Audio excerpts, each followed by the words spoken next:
Okay, dito na naman tayo sa isa pang video tutorial. Ang pag-uusapan natin ngayon ay itong expenses. Pagkalagaan natin ay meron tayong makikita dito sa ating left side na expenses. Ano ba ang function nito? Paano ba natin ito gamitin?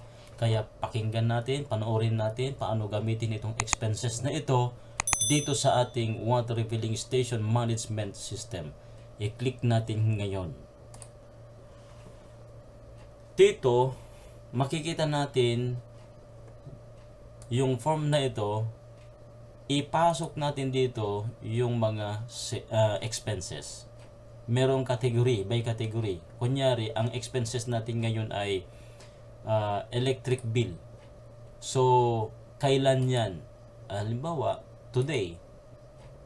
Magkano yung electric bill ninyo? Kunyari ay 5,000. Okay?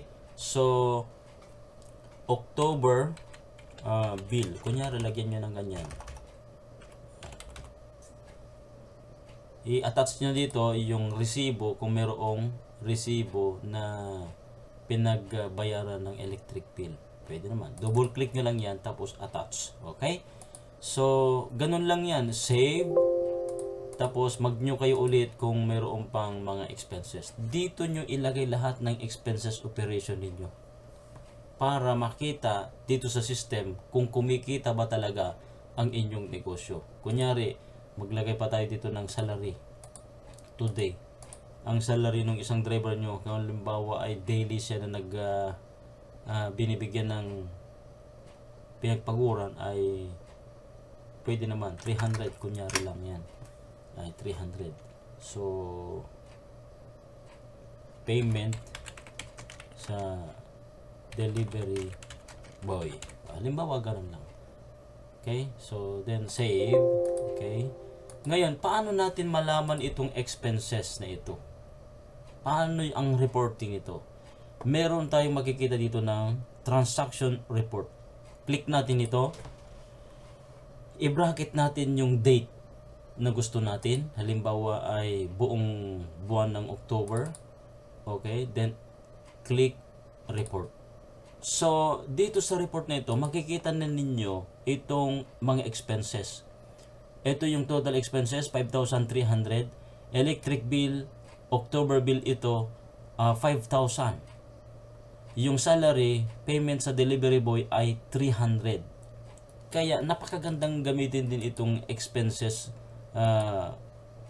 features nitong water refilling station management system. Mamaya makikita ninyo bakit kailangan itong daily expenses na ito. Itong pag-enter natin dito, pag-encode natin dito ng ating mga sales, yung expenses. Kasi dito sa admin, ipapakita ko sa inyo bakit kailangan yan para ma-visualize nyo yung takbo ng ating mga negosyo. Admin, merong tinatawag dito na cash flow. Ano ito? Pag click natin ito, buwan ng October, click view, ito ang makikita. 'Di ba? Halimbawa, meron kang sale na 828. Revenue to hindi siya yung tinatawag na net income o yung tinatawag na kaltas na o wala na lahat ng mga expenses. Revenue lang ito sa ating mga sales. Yan man ay sa tubig o kaya meron kayong binibenta pang iba tulad ng mga sealed o iba pang mga gamit sa water refilling station, dito siya mapupunta. Sa baba, expenses information. So makikita na dito yung inilagay natin kanina na expenses, yung 5,000 at saka 300. So 5,000 plus 300, 5,300. Ito namang 828. Okay?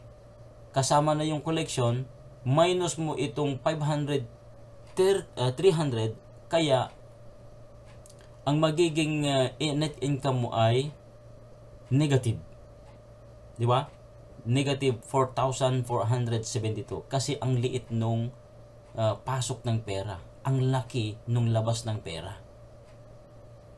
Nagigets nyo ba yan?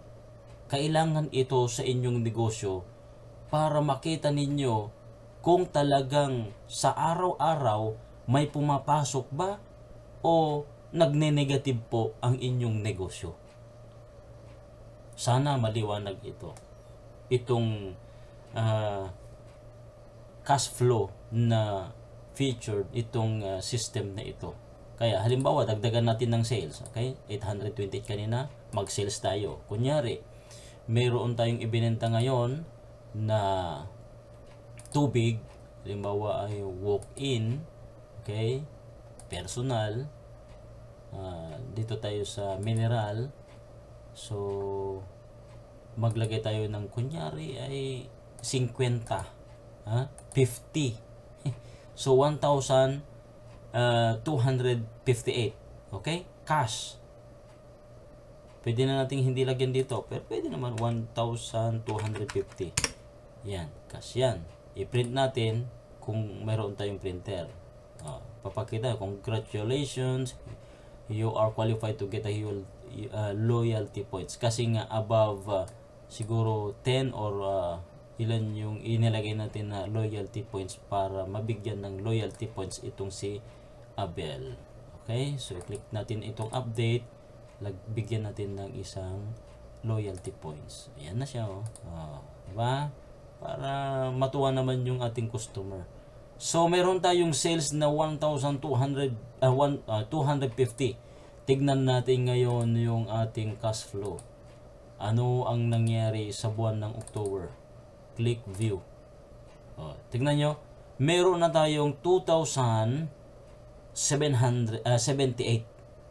Ang ating tawag dito, expenses ay nananatili pa rin kasi nga hindi tayo nagbago o nagdagdag. 5,300. Kulang pa rin ng 3,000. Negative pa rin tayo ng 3,222. Kaya kailangan makapagbenta ka ng mas malaki kaysa doon sa expenses mo. Diba? Halimbawa ay magbenta tayo ulit ng ating mga paninda. Si Juan de la Cruz, walk-in, personal. Dito naman tayo sa mineral na yan, round. Pero ang bibilhin niya ay 200. So isang truck na yan. Isang truck na yan. Click natin add. So 3,000. Okay? 3,000. Print. Ayan. Bigyan natin din ng tawag dito. Bigyan natin ng loyalty points. Okay? So, ayan. So, meron na tayong ulit sales. Punta tayo dito sa cash flow. Then, October 1, click view. Meron ng 5,000. May negative pa tayong 222. Kaya yan yung ating babantayan. I-monitor natin yung ating negosyo sa pamamagitan nito. Napakagandang gamitin ito kasi nga click-click lang kayo, nag-click lang kayo ng mouse, makikita na ninyo yung takbo ng inyong negosyo. Okay? So sana ay makatulong itong system na ito sa inyong negosyo, water refilling station.